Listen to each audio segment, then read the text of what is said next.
नमस्कार बालमित्रांनो, आपल्या पाठ्यपुस्तकाच्या पान क्रमांक 22 वर एक प्रश्न दिलेला आहे. अंशाधिक अपूर्णांकात रूपांतर करा. पहिला प्रश्न आहे 7.2/5. 7.2/5 हा पूर्णांकयुक्त अपूर्णांक आहे. या अपूर्णांकाला आपल्याला अंशाधिक अपूर्णांकात कसे बदलायचे आहे ते या व्हिडिओमध्ये समजून घ्यायचे आहे. तर पूर्णांकयुक्त अपूर्णांकाचे अंशाधिक अपूर्णांकात रूपांतर करायचे आहे. अंशाधिक अपूर्णांक म्हणजे अंश मोठा असलेला अपूर्णांक. अंश ही संख्या वर असते आणि ती छेदापेक्षा मोठी असावी लागते, तेव्हा तो अंशाधिक अपूर्णांक असतो. तर 7.2/5 या पूर्णांकयुक्त अपूर्णांकाला अंशाधिक अपूर्णांकात रूपांतरित करताना दुसऱ्या पायरीमध्ये आपल्याला 7 या पूर्णांक संख्यानंतर अधिकचे चिन्ह लावून 2/5 ही संख्या जशाला तशी लिहायची आहे. तर तुम्हाला ही मांडणी लक्षात ठेवावी लागणार आहे. त्यानंतर पुढच्या पायरीमध्ये 7 या संख्येला अंश आणि छेद या रूपात लिहिलेले दिसत आहे. म्हणजे त्याची मांडणी 7/1 अशी केलेली आहे व अधिक 2/5 ही संख्या जशाला तशी लिहावी लागणार आहे.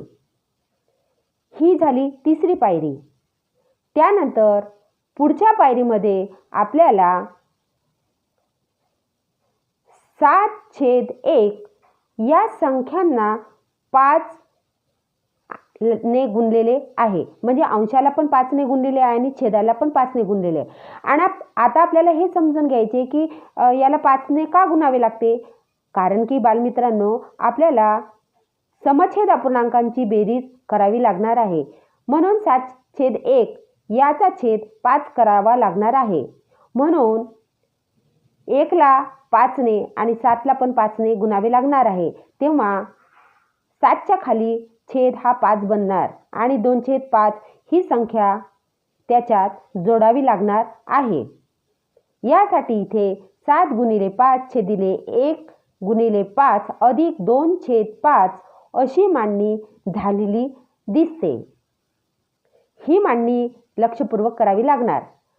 आता पहा, 1 गुणिले 5 म्हणजे 5 झालेले आहे आणि 2/5च्या खाली सुद्धा छेदमध्ये 5 आहे.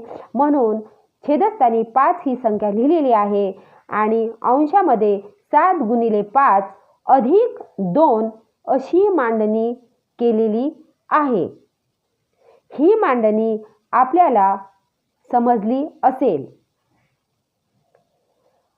आता 7 गुणिले 5 म्हणजे 7×5 35 आणि 35 मध्ये 2 मिळवल्याने 36 37 म्हणजे एकूण 37 असे अंशस्थानी लिहिलेले आहे आणि छेदामध्ये 5 ही संख्या जशाला तशी लिहिलेली आहे. अशा प्रकारे 37/5 हे अंशाधिक अपूर्णांक तयार झाले आहे.